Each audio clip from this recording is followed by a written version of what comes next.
चंपक, चंदन, चकोर, चांदनी, दांडियो, परब, संस्कृति के जन कल्याण योजना के अभियान। मित्रों आ बधा नामो शाना छे खबर छे? आ नामो गुजराती भाषामां प्रगट थता हता ते सामयिकोना छे, એટલે કે જેને આપણે મેગેઝિન કહીએ છીએ।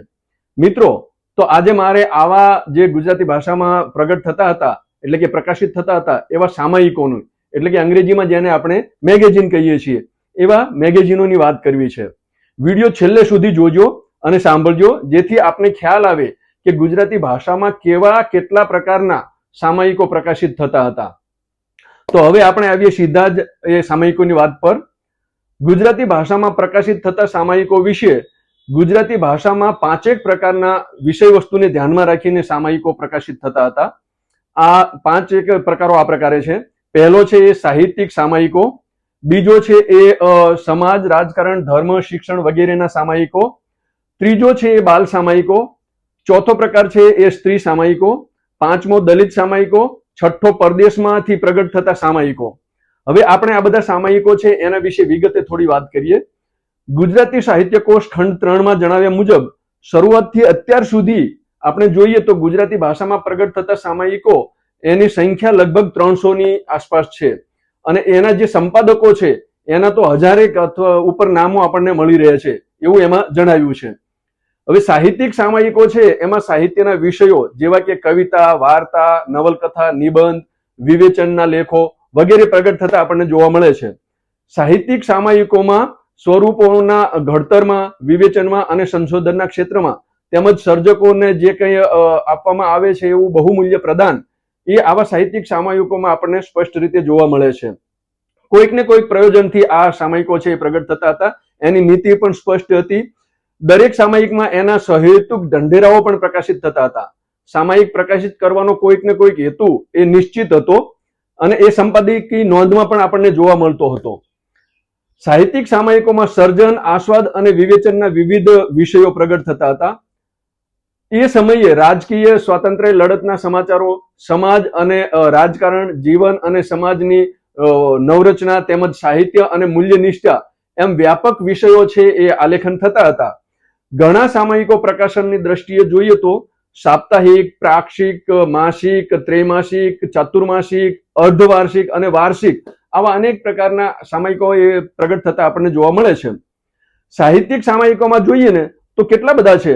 દાંડિયો, બુદ્ધિપ્રકાશ, ગુજરાત શાળાપત્ર, રાષ્ટ્રગોપ્તાર, સત્યપ્રકાશ, પ્રિયમવદા, સુદર્શન, જ્ઞાનસુધા, સમાલોચક, વસંત, 20મી સદી, નવચેતન, સાહિત્ય, ચેતન, કૌમુદી, માનસી, પ્રસ્થાન, સંસ્કૃતિ, વિશ્વમાનવ, ફાલ્ગુની, વાણી, મનીષા, क्षितिज, उहापो, एतद, फारबस, स्वाध्याय, वही, विद्यापीठ, विवेचन, विद्या, कविता, कुमार, कविलोक, परब, शब्द सृष्टि, शब्दलोक, शब्दसर, गुजरात, प्रजाबंधु, उद्गार, ओळख, उर्मी, गद्य पर्व, तथापि, समीपे, अक्षरा, अभिव्यक्ति, प्रत्यक्ष, परिवेश, संधान, खेवना, अधीत, ग्रंथ, नवनीत समर्पण, रुचि, रंगभूमि, नाट्यरंग, सर्वाणी, कंकावटी, ममता, लोकगुर्जरी, शब्द, तादर्थ्य, लोकमिलाप, छालक, सर्जन, साहित्य स्पंदन, संरचन आदि लोक કેટલા બધા છે એમ।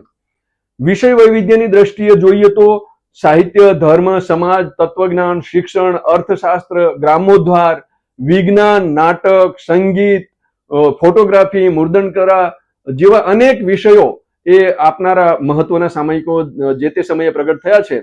જેમાં આપણે જોઈએ તો જનકલ્યાણ, અખંડાનંદ, કલ્યાણ, ધર્મ સંદેશ, ભૂમિપુત્ર, નિરીક્ષક, નયા માર્ગ, पंचायती राज, ग्राम स्वराज, सुकानी, लोकजीवन, नवजीवन, अचला, योजना, अर्थव्यवस्था, जीवन माधुरी, सफारी, स्कोप, समर्पण, केळवणी, पुरातत्व, सायुज्य, कोडियू, अभियान, चित्रलेखा, साधना, विचार वलोणु, अस्तित्व दर्शन, आनंद उपवन, प्रगतिशील शिक्षण અને વિશ્વ વિહાર આવા અનેક વિષય વૈવિધ્ય ધરાવતા સામયિકો પણ જે તે સમયે પ્રગટ થતા રહ્યા છે। હવે આપણે બાળ સૃષ્ટિને ધ્યાનમાં રાખીને એટલે કે જે બાળકોની પ્રવૃત્તિઓ છે, બાળકોની સૃષ્ટિ છે એને ધ્યાનમાં રાખીને કેટલાક સામયિકો જે પ્રગટ થયા છે એ જોઈએ। તો એમાં આપણે જોઈએ તો હાલ પણ કેટલાક બાળ સામયિકો ચાલે છે, કેટલાક પ્રકાશિત થાય છે, પ્રગટ થાય છે, પણ કેટલાક બંધ પણ થઈ ગયા છે। જે હતા બાળ સામયિકો એમાં જોઈએ તો બાલ જીવન, બાલ સૃષ્ટિ, બાલ આનંદ, બાલ નગરી, બાલ વિશ્વ, બાલ રંજન, ગાંડીવ, રમકડું, જગમગ, કલરવ, ધીંગામસ્તી, ચાંદામામા, ફૂલવાડી, ચંદન, ચંપક, ચાંદાપોળી, આવા અનેક સામાયિકો આપણને બાળકોને લગતી વિવિધ પ્રકારની વિષય સામગ્રી ધરાવતા સામાયિકો આપણને મળે છે. એમાં બાળકોને લગતી સામગ્રી એનું સ્તર એ પ્રગટ થાય છે.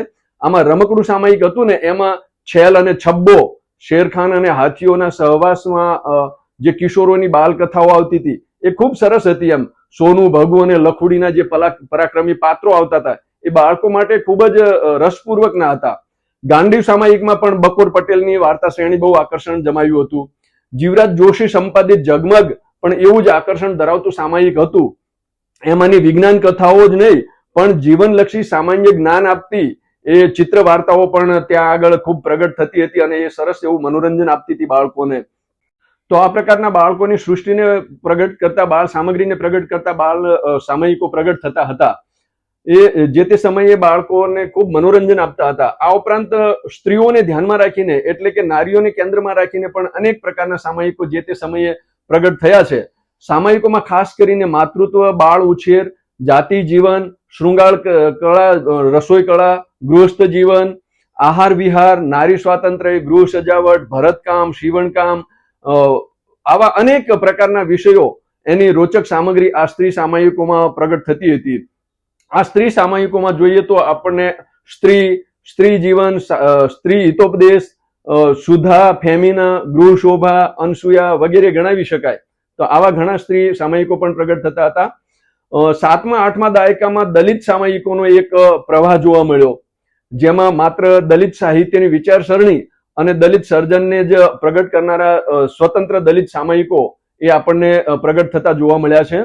આ સમયે દલિત બંધુ, દલિત મિત્ર, દલિત મુક્તિ, દલિત ચેતના, દિશા, અજંપો, આક્રોશ, સંઘર્ષ, અભ્યુદય, પેન્થર, ગરુડ, નાયક, તમન્ના, અક્ષય, હયાતી, સૂરજ, મુક્તિનાયક, પ્રગતિ જ્યોત, આવા અનેક પ્રકારના સામાયિકો છે એ દલિત સામાયિકો પ્રગટ થતા આપણને જોવા મળ્યા છે જે તે સમયે. દલિત સામાયિકોમાં ખાસ કરીને દલિતોની સંવેદનાને પ્રગટ કરનારા એ સામાયિકો વિશેષ હતા.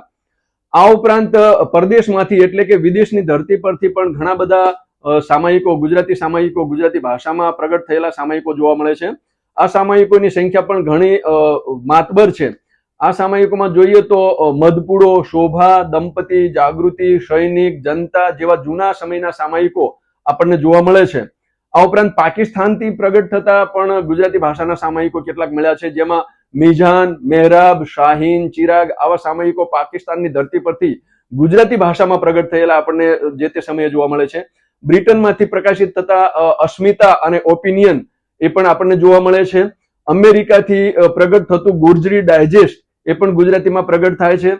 આનંદરાવ લિંગાયતે શરૂ કરેલું ગુંજન તેમજ ઇન્દ્ર શાહ અને બાબુ સુથાર ચલાવતા હતા એ સંધિ સામાયિક પણ આપણને અનેક પ્રકારની માહિતી, જ્ઞાન અને મનોરંજન સાહિત્ય જેવા અનેકવિધ વિષય એની સામગ્રી આપણને પૂરી પાડે છે.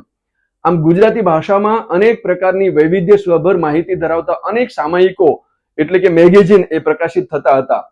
હવે મોબાઈલ અને ટેકનોલોજીનો યુગ આવ્યો છે, એટલે એ ટેકનોલોજી અને મોબાઈલ આવવાના કારણે લોકોનું વાંચવાનું ઓછું એટલે કે સાવ નહીવત થઈ ગયું છે. લોકોને વાંચવામાં હવે રસ કે રુચિ રહી નથી. લોકોએ હવે ખરીદીને વાંચવાનું બંધ કરી દીધું છે, જેને કારણે સંપાદકોને આવા સામાયિકો ચલાવવાના મુશ્કેલ પડી રહ્યા છે. એના કારણે થઈને આ સામાયિકો તો હાલમાં પ્રકાશિત થવાના ઘણા સામાયિકો બંધ થઈ ગયા છે. શક્ય છે કે આમાંથી મેં ઘણા બધા સામાયિકો આપને જણાવ્યા, એ સામાયિકોના નામ આપે જોયા હશે, એમાંથી બની શકે કે કેટલાક નામો રહી પણ ગયા હોય, પણ જેટલા મારી સમક્ષ અથવા તો મારી માહિતી પ્રમાણે મારી પાસે હતા એટલા સામાયિકો મેં આપની સમક્ષ પ્રસ્તુત કર્યા છે. અત્યારે બહુ ઓછા એટલે કે માંડ 10-12 સામાયિકો આમાંથી કોઈ સારા હશે એ ચાલતા હશે, બાકીના મોટા ભાગના અત્યારે બંધ થઈ ગયા છે.